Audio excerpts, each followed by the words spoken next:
오늘을 통해서 아합 왕이 나봇의 포도원을 빼앗는 그런 장면을 우리가 볼 수가 있습니다.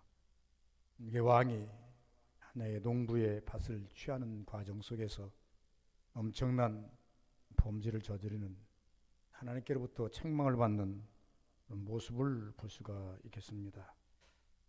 그러나 오늘 이 아합 왕이 나봇의 포도원을 빼앗는 데까지는 우여곡절이 많습니다. 그리고 많은 근심하는 그런 모습들을 우리가 볼 수가 있습니다.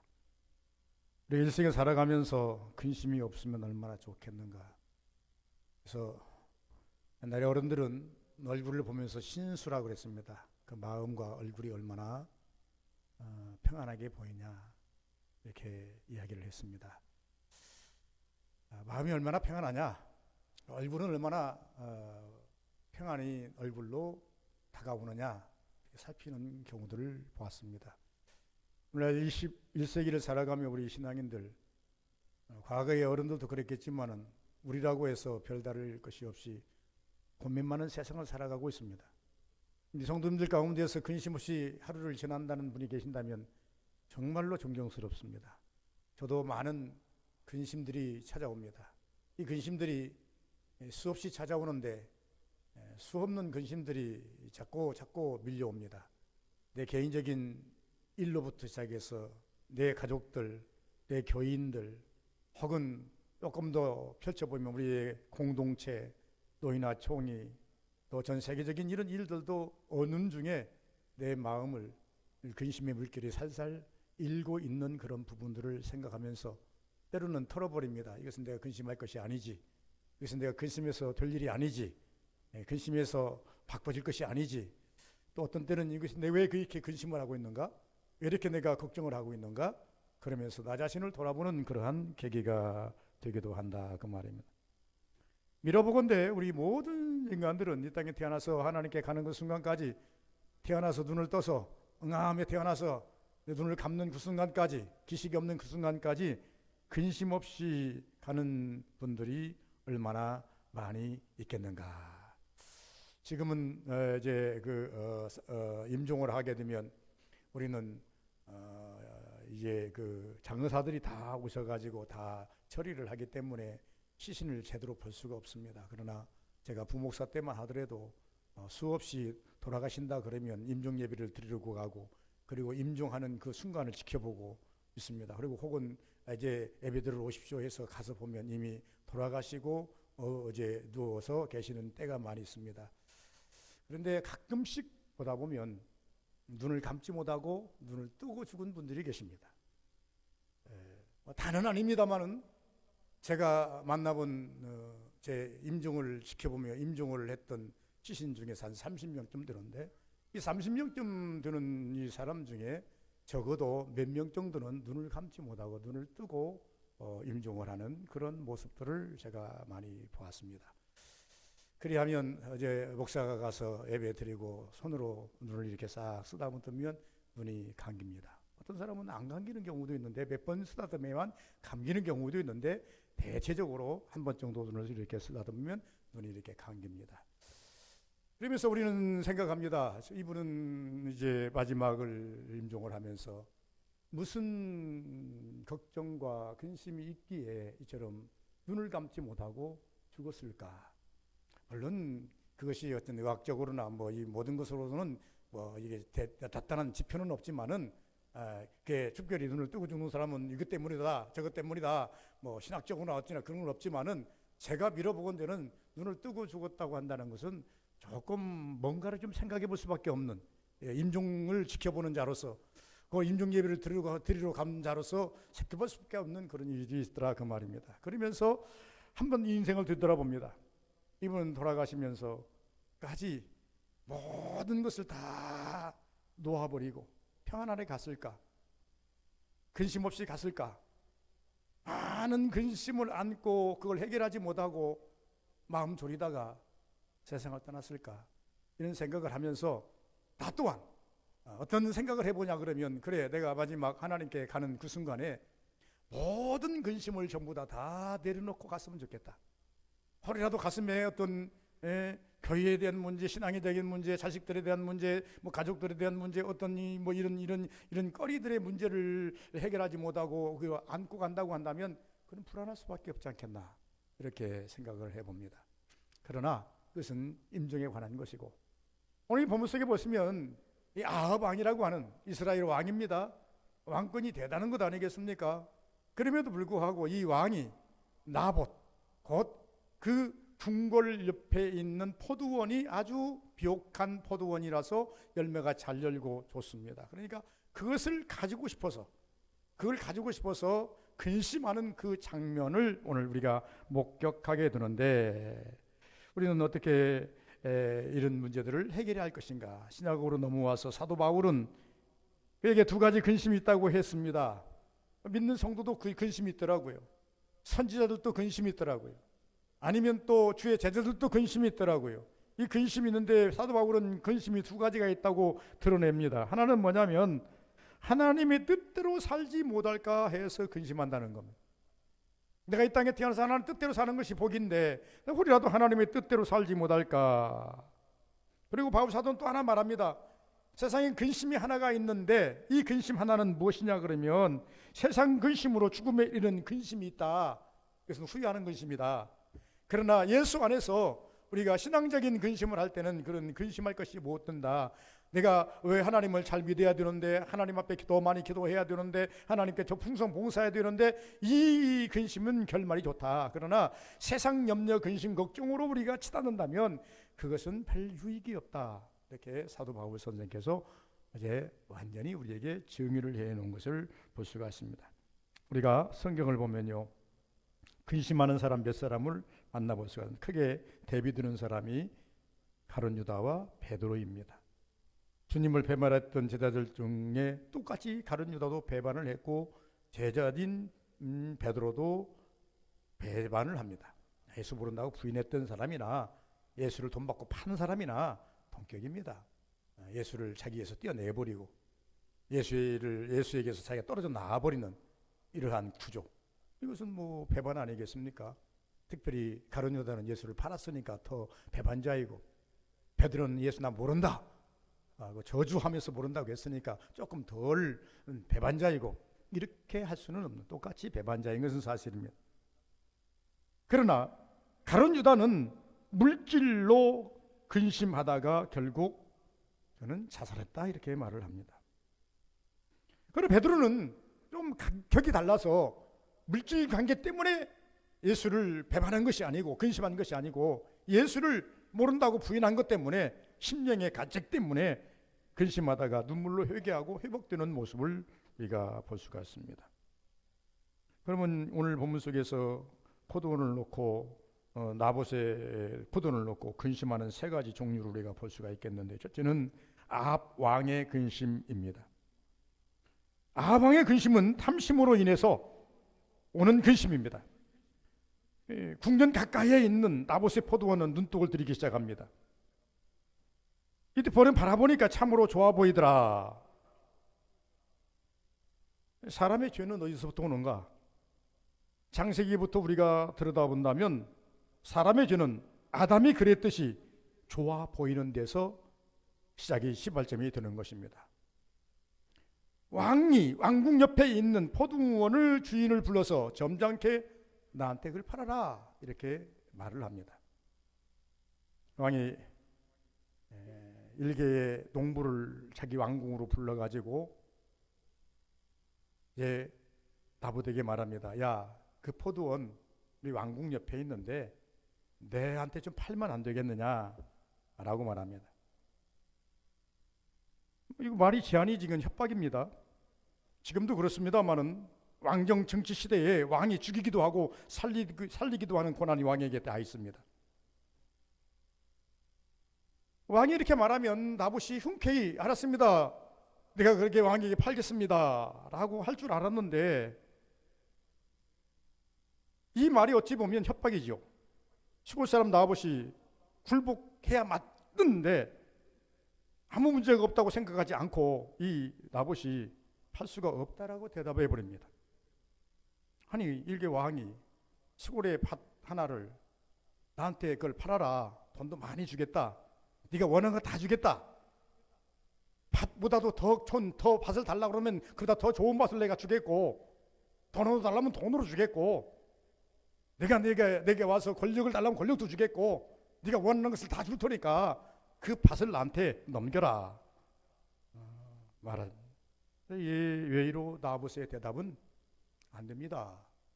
팔 수가 없습니다. 라고만 합니다. 이때부터 라합 왕이 근심하기를 시작합니다. 왕이 일개의 농부 하나의 밭을 자기가 못 만들어 가지고 식음을 전폐하고 끙끙 앓고 있습니다. 본문에 그대로 나와 있습니다. 그랬더니 제자들이나 어제 그 부하들이나 주변 사람들이 왜 그러십니까? 그러니까 이래서 그런다. 그러니까 간단하지 않습니까?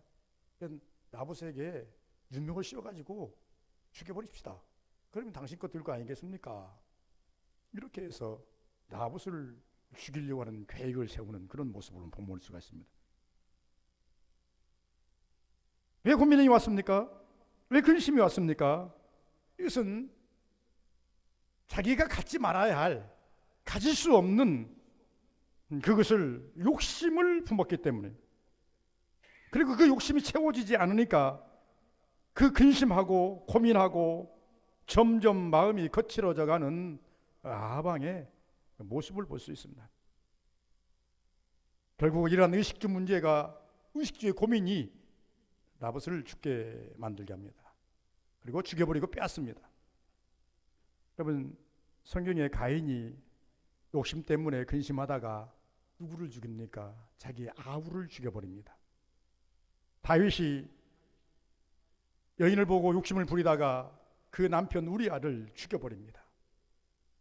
가룟 유다 또한 돈의 욕심이 눈이 멀어가지고 아주 큰 값을 받고 예수를 팔아버리고 예수를 죽이는 데까지 내몰게 됩니다. 성경은 우리에게 이렇게 말합니다. 욕심이 잉태하면 죄를 낳고 죄가 장성하면 사망을 낳느니라. 아합의 욕심이 죄를 키웠고, 이 욕심이 결국은 누구를 죽입니까? 자기도 죽지만 먼저는 나봇을 죽이는 데까지 이르게 됩니다. 아합은 지나친 욕심 때문에 농부의 생명을 빼앗기도 하지만은 자기의 생명도 빼앗겼다라고 말입니다. 우리가 이 성경을 통해서 말하는 것입니다. 의식주의의 지나친 근심은 남도 해야 하고 나도 해야 하게 되는 것이다 라고 말합니다. 여러분, 나봇의 근심은 무엇일까요? 이 아합의 근심보다 이 나봇의 근심은 조금 결이 다릅니다. 나봇이 왕이 제안했을 때, 그렇습니다, 왕이요, 그렇게 하십시오, 한마디만 했다라고 한다면 부도 축적이 됐을 것이고, 그리고 자기가 권력도 가질 수 있을 것이고, 모든 것이 좋았을 터인데 왜 나봇이 그렇게 그걸 주지 못하고 근심했을 것인가?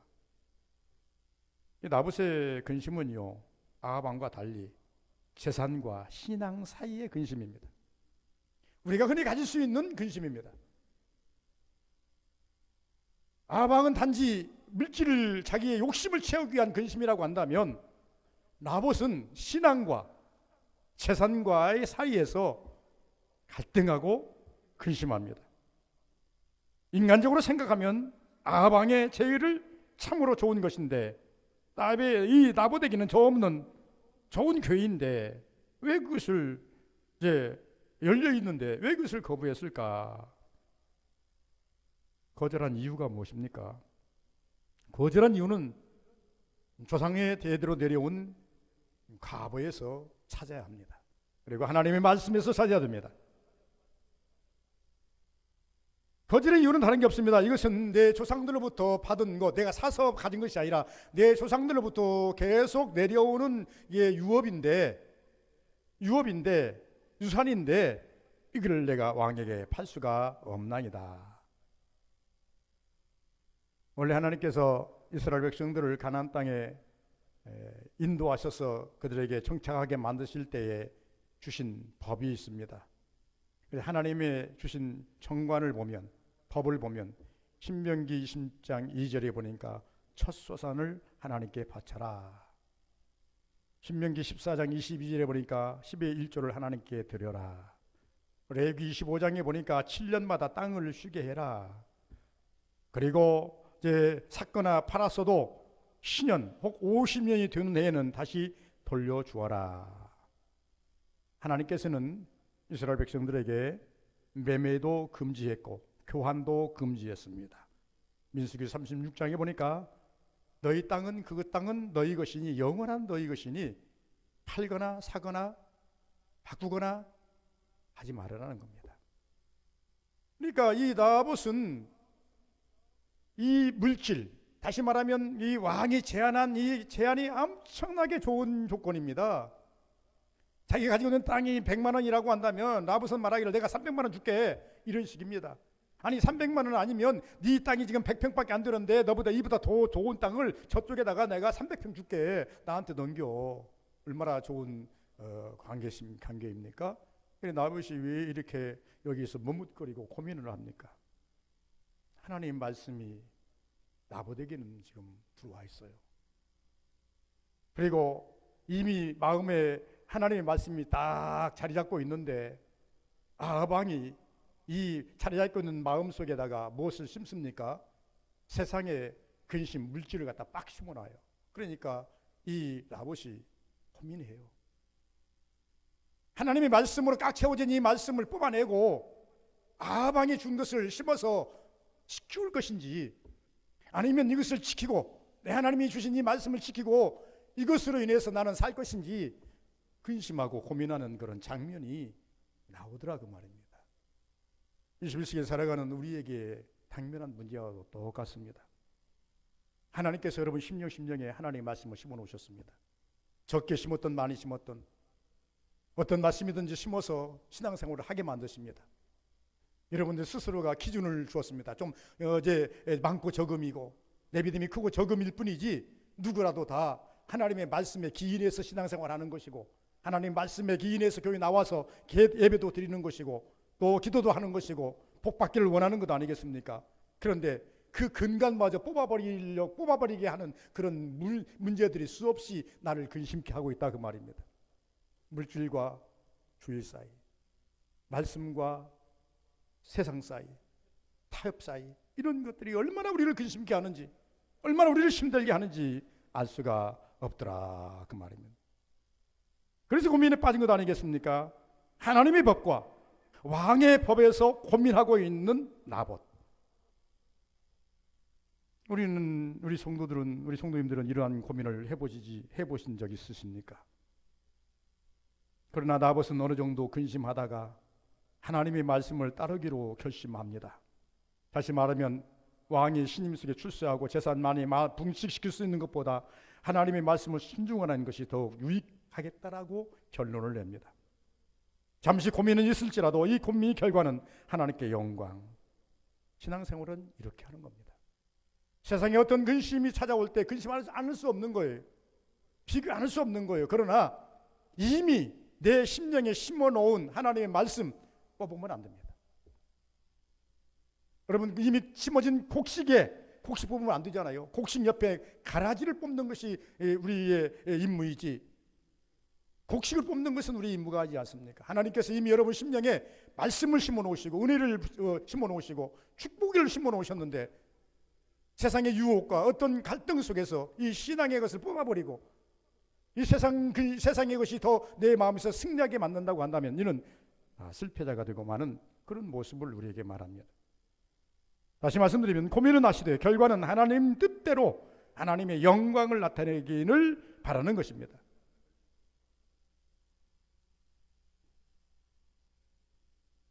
나봇은 하나님의 주신 기업이 얼마나 소중한가를 알았습니다. 하나님께서는 각자 우리에게 분깃을 주셨습니다. 우리 서부교인들도 각자 주신 분깃을 아주 소중하게 아껴야 될 줄 믿습니다. 내가 내 신앙을 통해서 건강을 얻으셨습니까? 하나님께 여러분에게 주신 분깃입니다. 하나님께서 신앙을 통해서 여러분들에게 물질을 주셨습니까? 하나님께 주신 분깃입니다. 하나님께서 여러분들을 통해서 지혜를 주셨습니까? 하나님의 분깃입니다. 하나님께 여러분들을 통해서 하나님 신앙을 통해서 여러분들에게 은사를 부어 주셨습니까? 깨닫게 하셨습니까? 이것은요 하나님의 분깃입니다. 하나님이 내게 주신 것입니다. 이걸 빼앗겨서도 안 되고 뽑아서도 안 됩니다. 이걸 키워야 됩니다.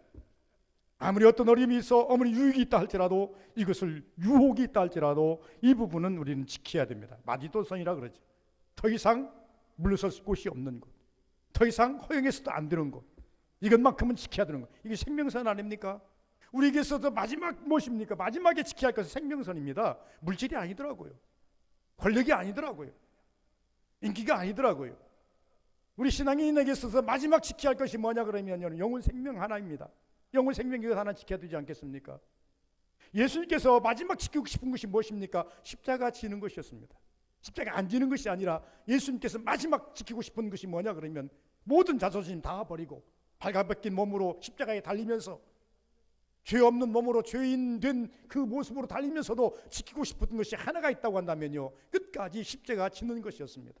역설로 말하면 하나님께 주신 은혜, 십자가를 통해서 우리에게 주신 은혜, 구원의 생명, 이것만큼은 우리가 절대적으로 놓쳐서는 안 되는 것 아니겠습니까? 나봇이 고민합니다. 못과 못 사이에 왕의 제한과 하나님께서 고유에게 주신 그 은혜 사이에서 고민하지만 그러나 나봇은 자기 포도원을 지키기로 작정하는 모습을 볼 수가 있겠다라고 하는 것입니다. 어떻게 보면 자기의 본문을 다 지키기 위해서 순교한 자가 저는 나봇이라 이렇게 말씀을 하고 있습니다. 세 번째는요, 오늘 미가도 나오는데 엘리야의 근심을 한번 생각해 보십시다. 엘리야의 근심은요, 아합 시대에 이세벨에 대한 두려움과 거역할 수 없는 하나님의 명령 사이에서 근심합니다. 얼마나 이 아합 왕이 아주 악한 왕입니다. 이스라엘 왕 중에서 제일 악한 왕이에요. 왜 악한고 하니까 이 사람이 이방 그 공주를 자기의 왕비로 맞아들여 버렸어요. 맞아들였는데 이세벨이라는 여자인데 이 이세벨이라는 여자가요 그냥 순수하게 이 이스라엘로 시집 온 것이 아니라 자기 나라에서 섬기는 그 바알 신과 아세라 신을 가지고 왕궁으로 가지고 들어왔어요. 그 왕궁에 들어가다 딱 놓고 난 다음에 점점 자기가 힘이 있으니까 이제 이거를 가지고 어떻게 하느냐 그러면은 왕을 꼬드겨 가지고 선자들을 다 죽이면서 그리고 하나님의 산당을 다 헐어버리면서 그 자리에다가 바알 신상을 세우고 아세라 신상을 세우는 거예요. 그러니 얼마나 이스라엘이 초토화됩니까? 그때 하나님께서 누구에게 사명을 주셨어요? 엘리야에게 사명을 주십니다. 그래서 엘리야는 이 아합을 이기려면 이세벨을 이기려면 보통 능력 가지고는 안 되는 거예요. 그래서 불의 사자, 하늘에서 불이 내려오는 불의 사자, 이 불의 사자로 하나님께서 이 엘리야를 보내주셨는데 그런데 이 엘리야는요 한 번도 아합하고 대면한 일이 없어요. 항상 이것을 말씀으로 선포하고 이것은 죄다, 하나님께서 기뻐하지 않는다. 그리고 난 다음에 또 그러니까 이세벨은 아합을 엘리야를 죽이려고 쫓아다니고 이런 결과 속에 있었단 말입니다. 근데 어느 날 하나님께서 엘리야에게 명령하십니다. 엘리야야, 예 하나님, 너는 아합에게 가서 내가 아합에게 하는 말을 전해라. 사마리아에 가서 아방을 만나라. 바울이 지금 엘리야가 지금 누가 싸웠어요? 이제 이세벨이 가지고 있는 아세라과 싸웠지 않습니까? 그 시내에서 바알 신도들을, 바알 선지자들을 갖다가 450명, 800명을 다 몰살시켜 다 죽였잖아요. 이세벨이 얼마나 화가 났는지, 엘리야를 만나기만 하면 내가 가만두지 않겠다, 죽여버리겠다. 그리고 엘리야를 보고 신고를 하지 않으면 그 집도 내가 죽이겠다. 엘리야를 보면 빨리 신고를 해라. 그리고 엘리야를 이제 신고를 하면 이제 포상을 해주겠다. 이만큼 엘리야가 궁지에 몰렸어요. 의를 생각하고. 그래서 엘리야는 어디로 갑니까? 40주 40야를 도망가 가지고 어디로 들어가요? 아주 멀리 도망가지 않습니까? 이런 상황이란 말입니다. 그런데 만난 적이 없는 거예요. 그럼 이런 상황에서 엘리야에게 고민하지 않을 수가 없지 않습니까? 가서 복을 빌고 아합에게 좋은 식을 전하라 하면 얼마나 좋겠습니까? 여러분, 우리가요 설교하기 쉬운 것은요, 여러분 축복 받으시기 바랍니다. 은혜시 받으시기 바랍니다. 하나님이 잘 될 것입니다. 역사할 것입니다. 여러분, 병원에 가면요 의사가 아이고 괜찮아요. 괜찮은데 괜찮다고 하면 참 좋은 겁니다. 그런데 괜찮아지 않는데 괜찮다고 하면 그것은 문제가 되는 겁니다. 예? 우리 조카 하나가 지금 뭐 이제 마음이 머리부터 발까지 다 있다 그래요. 그런데 막 병원에 이제 1차 수술을 해서 이제 회복이 됐는데 다시 재발이 돼가지고 병원에 갔는데 온전히 이제 아주 손수 없을 만큼 됐다 그래요. 이제 초조카 하나가 이종족하죠. 그랬다 그래요. 그런데 부모들은 모르는 거예요. 그러냐면 부모들이 자기들 형제들끼리만 알고 부모들은 너무 충격이 크니까 부모들에게 말하지 말자. 부모들은 말하면 그냥 아픈 것으로 알고 있는 거예요. 다시 재발해서 갖는 것만 알고 있지 상태가 어느 정도까지는 모르는 거예요. 가끔씩 병원에 가면 의사들이 그러지 않습니까? 지금이야 좀 많이 좀 이제 오픈하고 가르쳐 주지만 과거에는요, 중한 병이 걸리면 수술할 수 없는 병이면요, 그 시골 어른들이 가면 그렇습니다. 아이고, 집에 가셔서 잘 먹고 잘하면 나서요. 이 약 드릴 테니까 진통제죠. 진통제 좀 이거 맞고 뭐 나서요 하고 보내지 않습니까? 그러면 정말로 그런 줄 안단 말입니다.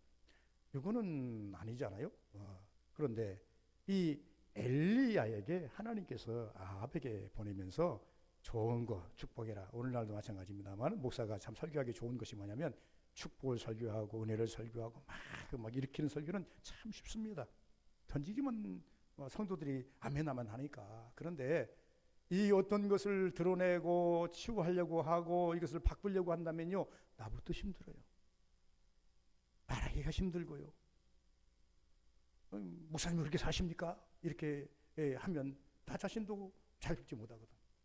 그러나 어쨌든 하나님 말씀이기 때문에 같이 드러내고 공유하고 치유하고 같이 가야 오는 것 아니겠습니까?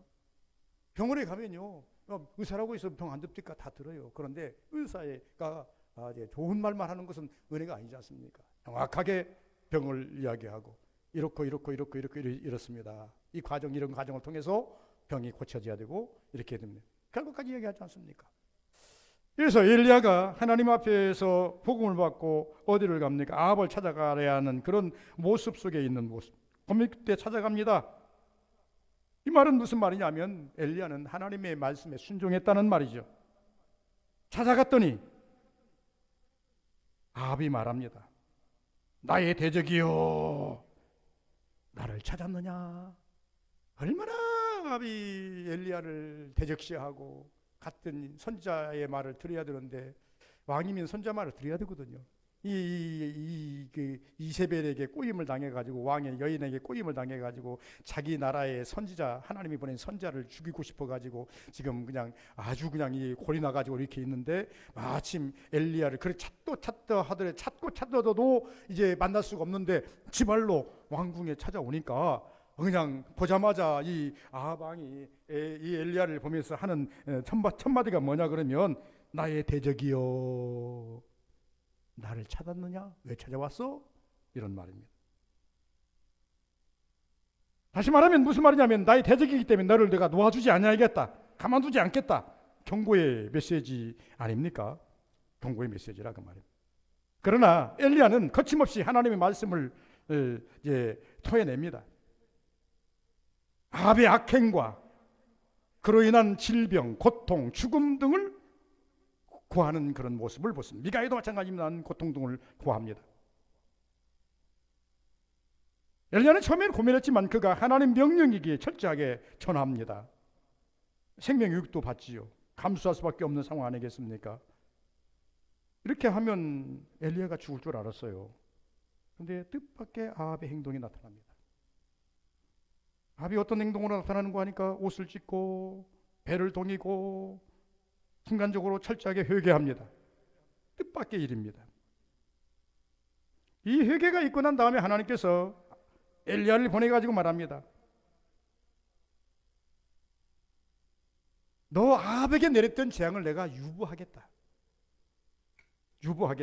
여기서 우리가 한번 깊이 한번 생각해야 할 필요가 있습니다. 하나님이 선지자들을 보낼 때에는 그 사람을 죽이기 위함이 아니라고 하는 것입니다. 구약에서 선언하겠으나 하나님께서는요, 선자를 보낼 때 죽이기 위함이 아닙니다. 요나도 그렇지 않습니까? 요나의 니느웨 가라 그러니까 니느웨 얼마나 큰 성입니까? 아주 못된 놈들만 사는 그런 성 아닙니까? 그래서 요나가 가기 싫어가지고 이리 빼고 저리 빼다가 어쩔 수 없이 갔잖아요. 가가지고 난 다음에 요나가 뭐라고 합니까? 40일이 지나면 하나님이 이 상을 멸한다 했다. 이 말을 들어서 3일을 돌아다녀야 할 그 도시를 하루만 돌아다녔는데도 이 소문이 꽉 퍼져가지고 왕궁까지 딱 들어가니까 왕이 선포하잖아요. 야, 누가 이런 말을 했느냐? 야, 요나라는 하나님의 선지자가 고기 뱃속에 들어갔다 나왔다 그러는데 이렇게 선포합니다. 아, 이거 심각한 문제다. 우리가 우리 회개하자. 다 배옷을 입어라. 짐승도 밥 주지 말아라. 금식하자. 이렇게 해서 전부 다 이 니느웨 성이 다 회개해서 회복의 인류에 있지 않습니까? 엘리야는 40일이 지나면 하나님의 재앙이 내려올 줄 알고 기다리는데 하나님 재앙이 안 내려오니까 쏘가지를 내지 않아요. 하나님이 나를 이 성에 보낼 때는 그럴 줄 알았어요. 그래서 내가 안 오려고 그랬어요. 이 성에 보내가지고 이 성에 내가 하나님 말씀을 선포하면 저들이 회개하면 하나님께서 저들을 벌하지 않을 줄 알았어요. 그래서요 내가 이 메시지를 저는 거 하지 않으려고 내가 도망갔던 거예요. 왜 내맘 몰라요. 불펜 소리를 하지 않습니까? 하나님께서 뭐라 그럽니까? 요나야, 너는 하나의 큰 생명, 약한 식물의 생명 박농쿨 하나도 아꼈는데 이 땅에 20만이나 되는 그 생명들을 내가 어떻게 버릴 수 있겠느냐. 그래서 너를 세운 것이고 너를 보낸 것이다. 요나가 적합했던 거예요. 하나님께 선자를 보내는 것은 죽이려고 하는 게 아니에요. 성경이 보니까 그렇더라고요. 대답이란 경고는 될 수 있어도 죽이지는 아니한다. 히스기야가 병들었을 때에 선자를 보냅니다. 당신은 이렇게 함으로 며칠 안에 당신은 죽습니다. 경고는 하죠. 그러니까 히스기야가 깜짝 놀라가지고 금식하고 벽을 향하여 하나님께 통회하면서 기도하니 바로 또 하나님이 보내서 말합니다. 네 기도가 하늘에 상달되었고 하나님이 들으신 바 되었으므로 너의 생명을 15년 동안 연장해 주겠다라고 말하죠. 다윗이 그랬고 아방이 그랬다 그 말입니다. 그러면 우리는 오늘 이 본문 속에서 다 근심이 있습니다. 저도 근심이 있어요. 제가 초대에서 말씀한 것처럼 하나님이 심어주신 그 귀중한 복음, 하나님이 심어주신 내 심령에 주신 말씀, 하나님이 주신 그 엄청난 은사들이 뽑지 마시라. 세상 근심이 이 자리를 채우게 하지 말라는 겁니다. 이것은 보존하라. 그리고 이걸 뽑아내는 자.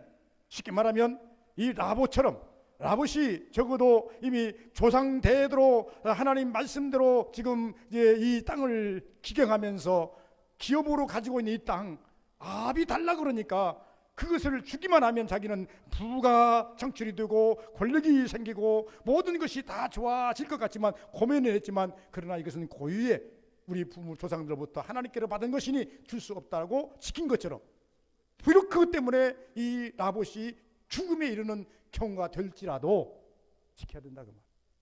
우리는 신앙을 귀중하게 여겨야 합니다.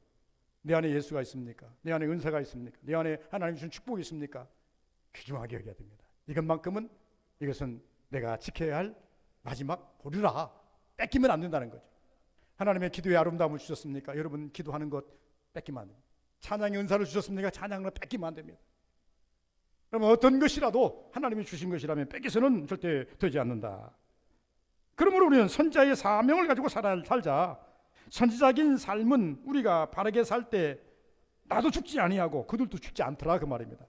엘리야가 선자의 삶을 가지고 아방에 갔을 때에 자기는 죽을 줄 알았어요. 가만 놔두지 않을 줄 알았어요. 그랬더니 이 엘리야가 가서 아방에 가서 당신 이러고 이렇게 하지 뭘 하나님께서 말한다고 합니다. 벌 준다고 합니다. 병든다고 합니다. 결국은 죽는다고 합니다. 이렇게 말하면 이 나쁜 놈이 나한테 이런 말을 하러 왔어? 너부터 죽어 할 줄 알았는데 왜 이러? 아비 회개하고 배옷을 입고 금식하고 이것을 보고 하나님께서 그것을 잠깐 보류하는 역사. 그렇다고 해서 엘리야가 죽었습니까? 엘리야는 죽지도 않았더라 라고 말합니다. 결혼입니다. 우리가 근심이 있습니까? 뭐 때문에 근심합니까? 물질, 탐심 이런 것 때문에 근심하지 말자는 거예요. 단 우리가 근심할 것은 무엇이냐 그러면 거룩한 것을 위해서 나봇이 그랬듯이 거룩한 것을 위해서 근심하자 그 말이에요. 영적인 삶을 위해서 근심하자 그 말이에요. 하나님의 주신 분깃을 지키기 위해서 근심하자 그 말이에요. 요한계시록 18장 13절에 보니까 말세에 있는 사람들이 자기 영혼을 팔 것이라고 경고합니다. 계시록은 마지막 성경인데 이 마지막 성경에 보면 말세에 있는 사람들이 자기 영혼을 팔 것이다. 근심하다가 바꿔버린다는 거예요. 나봇의 그 믿음이 아니 나중에 이것이 유익하겠다. 왕이요 그렇게 하세요. 가버린다 그 말이에요. 그렇게 해서는 안 된다. 주의를 지키는데 온갖 방해되는 세상 근심 버리는 지혜를 가져야 은혜가 있습니다. 나봇처럼 엘리야처럼 눈에 당장 보이는 것이 없어도 하나님의 뜻대로 사는 근심, 이것이 후회하지 않는 근심이라고 말합니다. 우리 서부교인들은 후회하지 않는 근심하는 성도님들 다 되시기를 주의 이름으로 축원을 드립니다. 보러 가신 아버지 감사합니다. 복되기를 원하고